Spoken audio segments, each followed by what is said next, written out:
Un jour, Rav Israël me fait arrêter mon étude, il m'appelle. Il était dans son petit bureau au collège et moi j'étais au collège de Sarcelles. Il me dit, est-ce que tu peux aller m'acheter une bouteille de coca? Jamais Rav Israël m'a interrompu dans mon étude pour aller acheter une bouteille de coca ou pour sortir même. Il va pas m'interrompre dans mon étude. Et je fais ce qu'il me demande.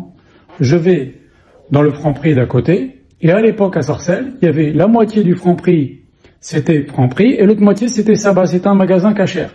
Et il y avait marqué à l'extérieur cachère. Donc j'achète la bouteille de coca, je vais à la caisse, et je vois une dame juive qui achète du poulet pas cachère. Je lui dis pas, si je lui dis quelque chose, elle va m'allumer, elle va me dire, monsieur, de quoi vous vous mêlez, etc. Je lui dis, madame, excusez-moi, mais vous savez que ces poulets sont pas cachères? Elle me dit, comment ils sont pas cachères? C'est marqué à l'extérieur. Je lui dis, madame, c'est la partie du magasin là-bas, c'est cachère, et ici c'est Franprix, c'est du poulet pas cachère. Elle m'a remercié, merci monsieur, merci beaucoup monsieur. Qu'est-ce que c'était? C'était une dame qui habitait pas Sarcelles, qui était de passage à Sarcelles. Elle a dit, puisqu'il y a un magasin cachère, je m'arrête, je fais mes courses. Et donc elle savait pas que cette partie du magasin était pas cachère, et donc elle allait acheter du poulet pas cachère. Elle m'a remercié, elle m'a béni.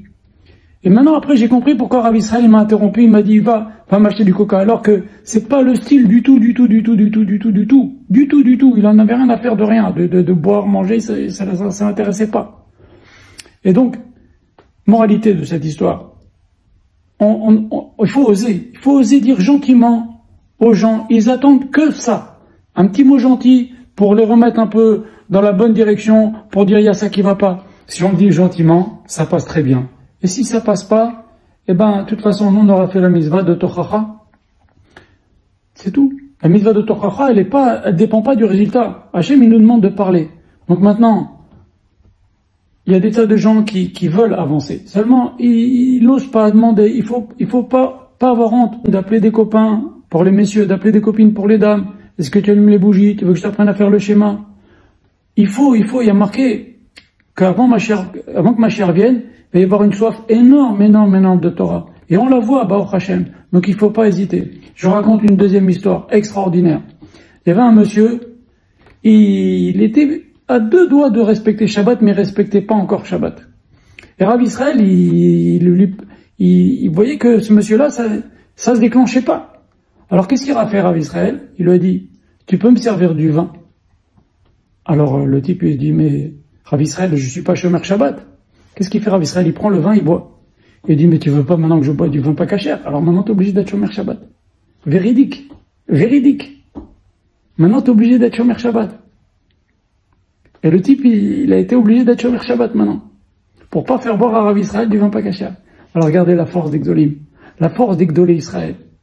Faut pas hésiter. Faut parler. Les Juifs ont bon cœur. Ce qui les bloque, c'est le Yetzer Hara. Les Chachamim le disent, c'est Or Shebaïsa. Mais les Juifs ont bon cœur. Les Juifs et les Juifs ont bon cœur. Ils veulent faire la Torah. Pour terminer, je raconte une dernière histoire dans le même esprit. Un jour, on reçoit avec Rav Israël un monsieur que l'on connaissait et qui lui dit la chose suivante.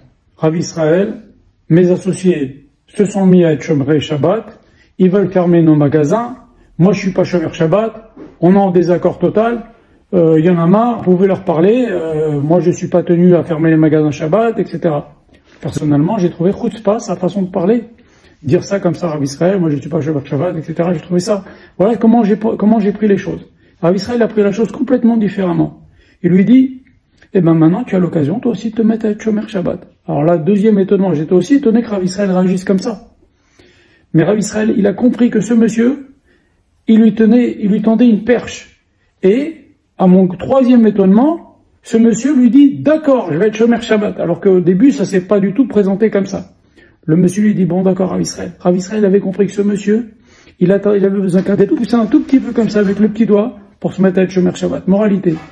Faut voir le bien chez son prochain. Il faut leur parler gentiment et ils sont capables de grandes choses, les Bnei Israël et les Bnot Israël, Bezrat Hashem. Il faut pas hésiter à parler aux gens, gentiment. Qu'Hashem vous bénisse tous.